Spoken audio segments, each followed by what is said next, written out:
The sole contributor to human progress and the prime solution to the vast majority of problems faced by humanity from its very beginnings is technology.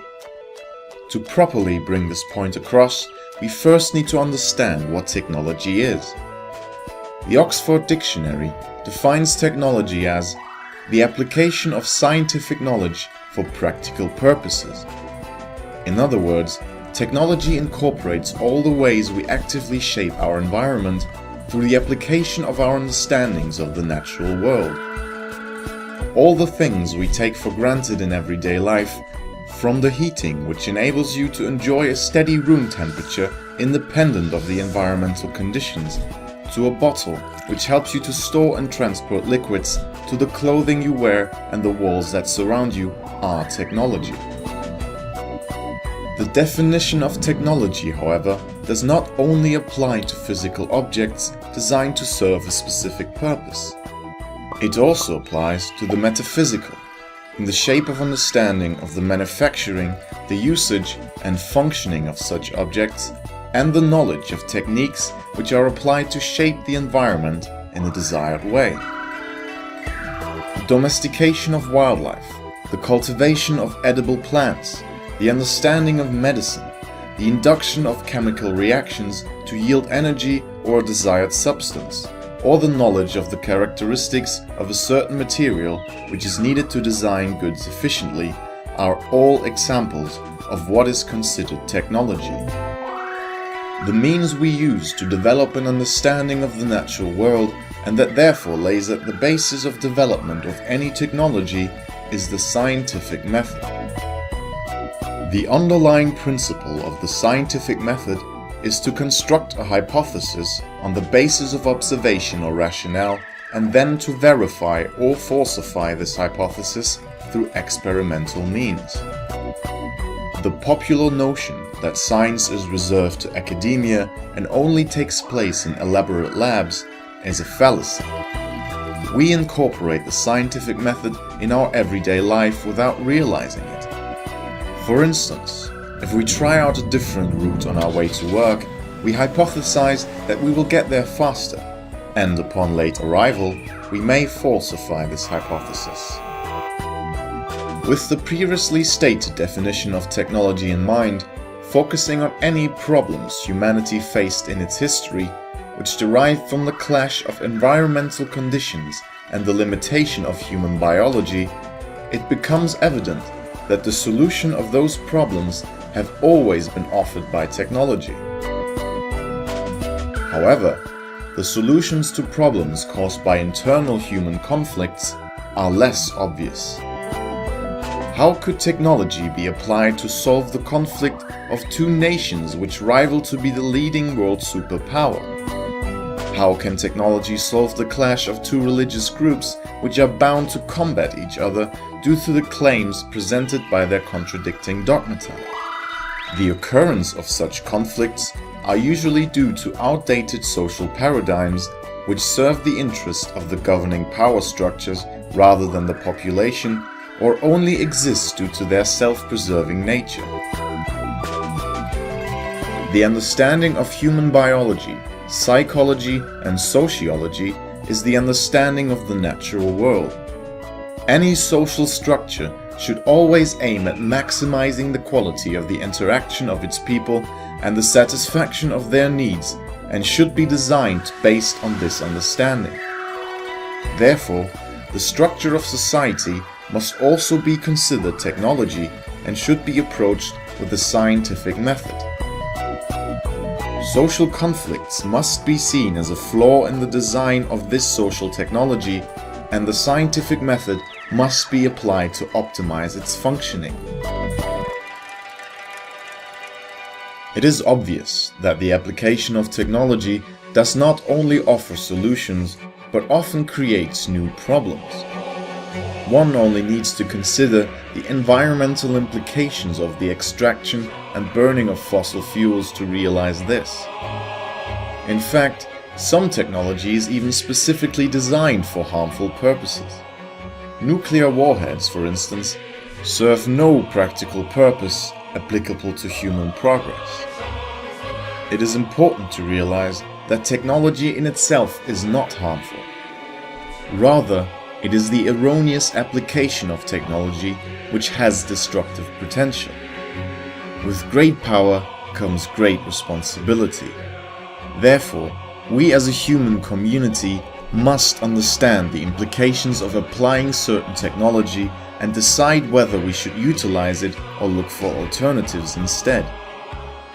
Unfortunately, as Albert Einstein stated, it has become appallingly obvious that our technology has exceeded our humanity. Like a child sticking a fork into an electrical outlet, we understood how to before we learned not to.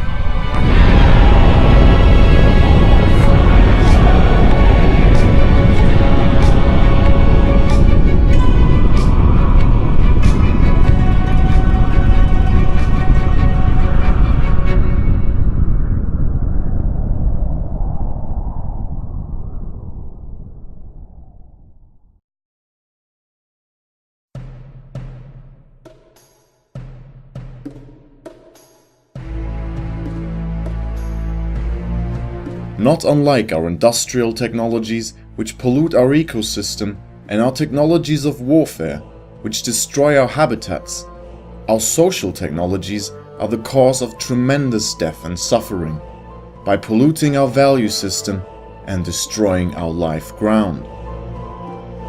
Socially disruptive behavior and violence are generated through a distorted value system and structural violence caused by an inefficient economy. Erroneously, violence is treated as personal guilt rather than a symptom of social corruption.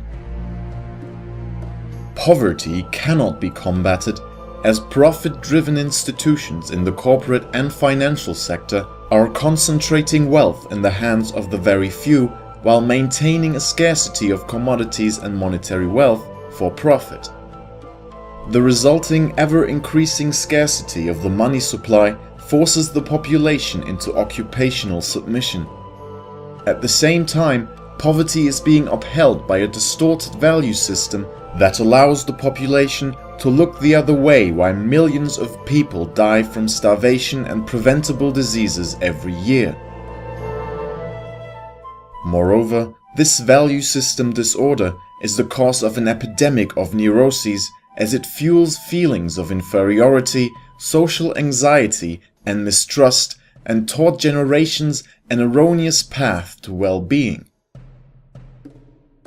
Pollution of our ecosystem continuously occurs due to linear resource management and the need for an ever-increasing rate of consumption. Also, sustainable and eco-friendly technology is being suppressed by the self-preserving nature of industry. War is a direct consequence of combining the striving of power structures for self-maximization and the finiteness of resources which they have access to. In the face of these plights, the people turn to their governments for salvation. These, however, are merely trying to stabilize an inherently defective social construct as they fail to regard the synergistic nature of society, ignoring the root causes of every social issue. While politics cannot remedy the social corruption, they give the illusion of problem solving, thus acting as opium of the people. Furthermore, democratic decision-making processes are compromised by the influence of economic and financial power structures. This social construct of vast complexity, which is completely derailed from its function to satisfy human needs, now only exists to preserve itself and to benefit a very few. However, due to a high level of ignorance on these issues and a value system that puts acquisition above education and superficiality above sustainability, the members of this society uphold and reinforce this destructive social construct. It is an intrinsic principle that anything which emerges through evolutionary means, be it biological or technological, must have a strong tendency for self-preservation. For if that striving is not inherent in the evolving entity, then it couldn't have been stable enough to stand the test of time. Only if the internal forces which enable the self-preservation mechanism of our social paradigm, the consciousness of the people, experience a major shift, can true meaningful change be expected. Of course, another source of drastic change can be the inability of the construct to preserve itself. If an organism doesn't adapt quick enough to circumstances which endanger its existence, it will ultimately perish.